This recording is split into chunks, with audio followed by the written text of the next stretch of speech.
நீங்க நெதர்லாண்ட்ஸ்ல ஜாபுக்கு ட்ரை பண்றீங்கன்னா, உங்களுக்கான வீடியோ தாங்க இது. ஃபர்ஸ்ட்டு ஒன் பாஸ்போர்ட் உங்ககிட்ட இல்லைன்னா அப்ளை பண்ணிக்கோங்க. ஆல்ரெடி இருந்தாலும் எக்ஸ்பைரி டேட் செக் பண்ணிக்கோங்க. எக்ஸ்பைரி டேட் 2 இயர்ஸ்க்கு கம்மியா இருந்தா, நீங்க அத ரினிவல் பண்ணிக்கோங்க. Second one resume and motivational letter ரொம்ப முக்கியம்.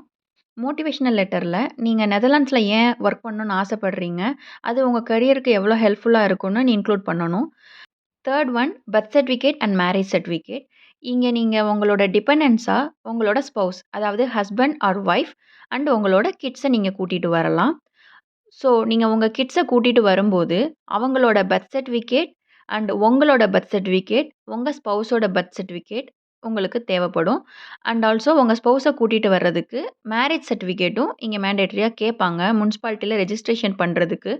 ஸோ நீங்க இந்த 3 திங்ஸையும் ஆல்ரெடி பிரிப்பேர் பண்ணிட்டா, ஜாப் அப்ளை பண்றதுக்கு உங்களுக்கு ரொம்ப ஈஸியா இருக்கும்.